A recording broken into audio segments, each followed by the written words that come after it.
Many a player will complain that their opponent had the perfect hand, and while yes, this does happen, there are ways that you can minimize the risk by quote-unquote playing around cards. Take, for example, Pacoat Permunsa at YCS Las Vegas in 2024. Here in Game 1 versus Kamal Crooks, he has pushed through multiple different hand traps while going second and has the ability to unleash a full combo. This sequence would start where he can go into Hida the Fire Charmer to take his opponent's Snake Eye Ash from the graveyard. This frees up his monsters to summon Snake Eye's Flamber's Dragon from the deck, and then completely knock out Kamal from the game. However, with one remaining unknown in Kamal's hand, there is still a chance for a card called Nibiru the Primal Being. These two? The way these players are talking about the math, it's critical. There's going to be no mistakes if you're very decisive to make sure the life points are correct. Oh yeah. So he simply makes IP Masquerena staying underneath the 5 summon limit for Nibiru the Primal Being to activate. The only way in Pac's mind that he loses this game is by getting hit with Nibiru and then Kamal top decking a live card. Kamal did top deck an absolutely live card in the form of Bonfire, but the last card in his hand was just a Droll and Lockbird and nothing like a Nibiru the Primal Being. But that's Yu-Gi-Oh! It's a game all about unknowns. While it didn't matter in this case, in the small percentage that it does, that is what separates many of the good players from the great players. Card games in general are a lot about trying to make predictions on what your opponent potentially has, and then finding the correct sequence solving the puzzle to play around or through them. Or maybe if you don't have the tools to play around or through, you have to bluff your way through it. So flashback to what some consider to be the greatest YCS final of all time. It's between two absolute legends of the game. It's Jesse Cotton, a prodigy back in 2019, multi-YCS champion with over 30 premier event tops, and has just begun his comeback to top-level competitive play versus another prodigy in Hani Jawari. Now yes, I did make a previous video on this exact match, but I felt like there was a moment in that video that didn't have its justice done right. Tearlaments is a graveyard-centered deck, whose main focus is to send cards from their deck to the graveyard in order to trigger a variety of effects, be it adding cards from their deck to the hand, from graveyard to the hand even, sending more cards from your deck to the graveyard, even allowing cards that shuffle back monsters as well. But the most important thing is sending Tearlaments monsters, who when sent to the graveyard, allow you to perform fusion summons by sending monsters from your graveyard back into the deck. And how these games typically transpire is that both players need to activate cards that send cards from both players' decks to the graveyard, which suddenly allows both Tearlaments opponents to start conducting fusion summons at the same time, leading to very complex game states where there is a lot of skill expression to navigate through. Games 1 and 2 are more swifter blowouts. Jesse in Game 1 can hardly get his engine started on his turn 0 versus Hani's Onslaught. In a combination of poor mills from Jesse and some good discipline from Hani to back it up, where he understood that Jesse's mills were poor, he constricted Jesse's plays, and then a perfectly timed Magnuma and Herald of Orange Light ends the game essentially on Jesse's own first turn. Oh! Hani has his own Herald with discarding Diviner. Jesse would barely give Hani a chance to start his own turn before he picked up his cards and admitted defeat. In Game 2, Jesse is finally able to push through multiple different hand traps and doesn't even give Hani a chance. Hani's interruptions are just simply not enough to stop the good mills from Jesse, and so Game 2 is a lockup. And like every good final, it always has to go to a thriller Game 3. As we've seen in Games 1 and 2, the Tearlaments Mirror Match is all about the first turn of the duel. One of the wild things about Yu-Gi-Oh! Is just how much interaction can happen with both players during either turn. Just because it's your turn doesn't mean your opponent needs to sit back in their chair and watch. So this is where all the marbles are. So in the back and forth on Hani's first turn, both players need to mill each other in order to play with the two monsters Agido and Kelbeck. Each monster has the same effect to mill 5 cards from each deck. This will allow Jesse to actually summon monsters during Hani's first turn. assembling a Tearlaments Kaleido Heart and a Mud Dragon of the Swamp. These two monsters are going to be extremely annoying to remove, considering that, of course, Hani does not get a battle phase when going first. Surely these monsters will make it to Jesse's next turn, so where he could use them as follow-up material for a potential push to, you know, come back into the game, right? Triple attack, Stalin. He's going to take the Mud Dragon, synchro with Diviner the Herald, a level 6 monster for Baron DeFleur. He's going to use Baron's effect to destroy Kaleido Heart. And now he's warp speed, now that he knows that all the stuff's going to work.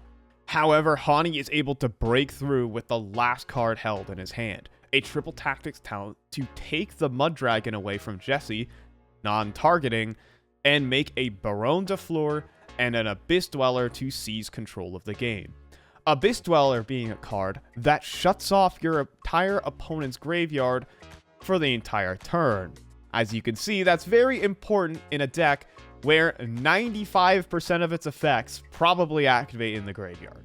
And so Hani, for 4 turns, is able to loop Abyss Dweller, even able to recycle it back into his extra deck and summon it a second time. But somehow, despite all of this, Jesse is able to stagger along and prevent Hani from ending the game. There is still Yu-Gi-Oh! To be played.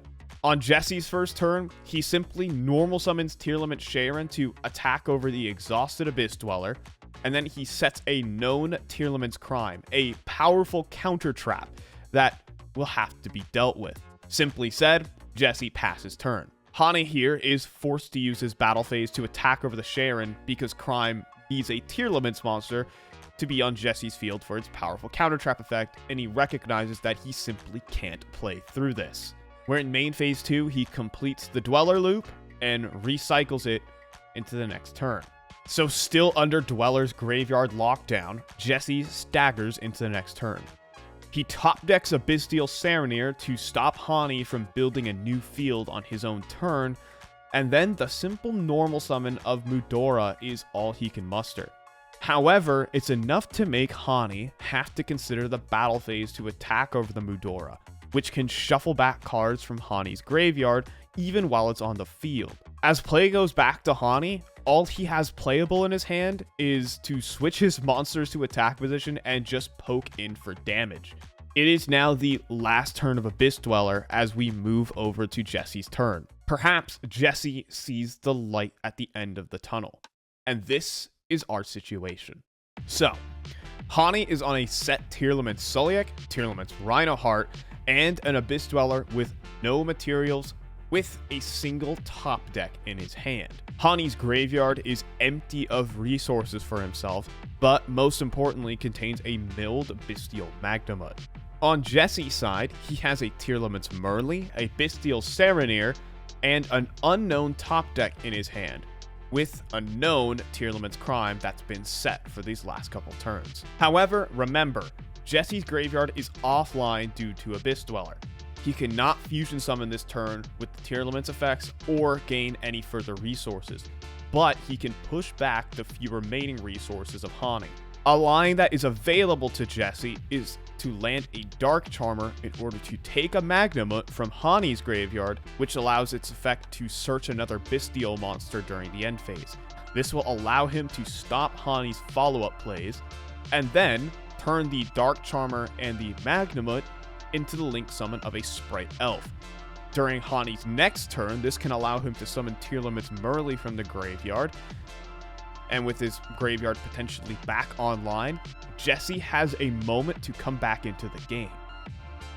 However, in order to execute this line of play, Jesse needs to deal with that Tearlaments Soliac that is set, which requires you to control a Tearlaments monster. But the problem facing Jesse is he has to ask the question, what is the last card remaining in the hand of Hani? In the previous turn, Hani made no play extension with the cards that he had in his hand. He simply switched his monster to attack position and proceeded to the battle phase.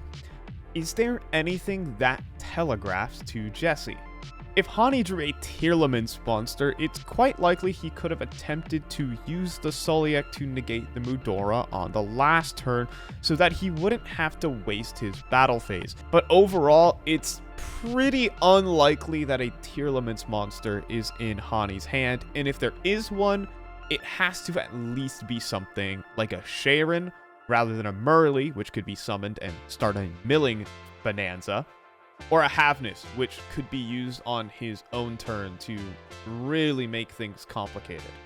So with the fact that it's a Tearlaments monster in the hand kind of being a little less likely than not, we have to think about the potential dead draws here for Hani. If it was something like a Shuffler, it very likely would have just been normal summoned. If it's something like one of these Millers, it would probably stay in his hand.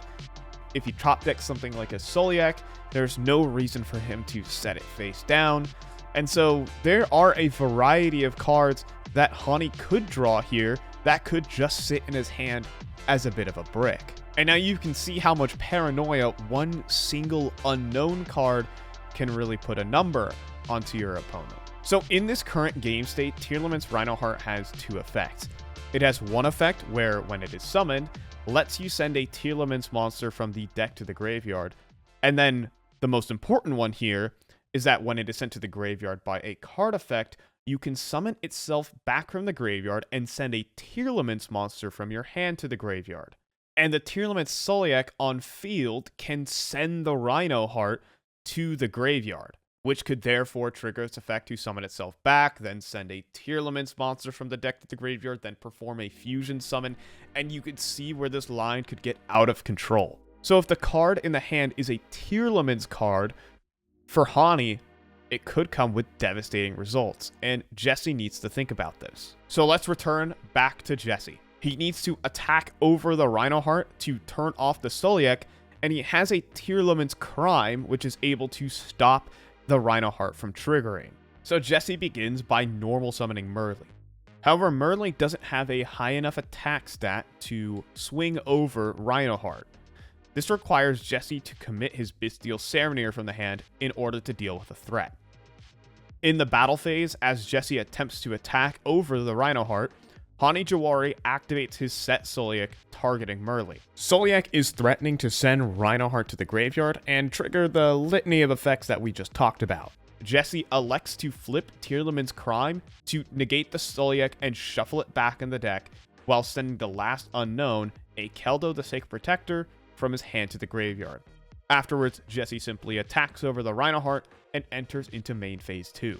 Once again, there is still a single unknown in the hand of Hani, and the flip of Tearlaments Soliak suggests that the last card is probably a Tearlaments card, because if Soliak sends Rhinoheart to the graveyard, you need to activate Rhinoheart's effect, sending a Tear card from your hand to the graveyard. If this is the case, Jesse is completely back into the game with the line that we've just talked about. So you can kind of see how this web is potentially building together for Jesse. The logic and reasoning that this is still a Tearlaments card in the hand of Hani is building up. Crime's negation also just makes sense. He kills two birds with one stone. He stops the Rhinoheart from being able to trigger in the graveyard, as well as putting the continuous trap back into the deck. Jesse is still thinking ahead and tries to get the most value out of his cards. So with the decision made, in main phase 2, Jesse link summons into Dark the Dark Charmer and declares its effect, targeting Bestial Magnuma in Hani's graveyard. So these two are becoming Dark the Dark Charmer. Oh, but his last card is Magnuma! That's exactly what he needed. It's a monster on the board. It's going to give him another monster. All he needs is damage right now. Oh yeah, he did have it. Tribute summon, send it, talk to me. That's it. Tribute summon, Tourist Worm,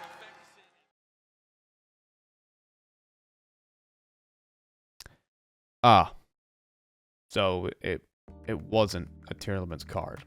Hani's discipline of holding the Magnum during his own turn pays off. He could have attempted a similar play to Jesse, summon Magnum, attempt to make Dark Charmer, but all that would do is trade with Jesse's Bestial and reveal valuable hand knowledge. If Jesse knew what the card in Hani's hand was, he could have continued to play it slow. He had the Shuffler advantage in his graveyard, but when you see the light at the end of the tunnel, you want to give your opponent as little chances to top deck their way out of the game. Jesse saw a plausible line, but Hani bluffed him right into it. Yu-Gi-Oh! Is a game of hidden information. If Jesse had simply let Soliak resolve and, you know, not negated it with crime or anything, Hani would have just sent a monster from his field to the graveyard for absolutely no reward. However, Jesse saw a line, but had his idea reinforced by the flipping face-up of Soliak and walked into one of the most valuable bluffs in Yu-Gi-Oh! History. There are always a lot of could, woulds, and should here for Jesse. He could probably look back in this game and point out 100 different things that he probably did wrong or could have done better back then, but, you know, you kind of have to live with your mistakes sometimes. And so Jesse Cotton would go on to win 3 more YCSs after this event, all in the span of nearly a year. That's another thing. Don't let one loss get you down. Well, on that note, folks, peace.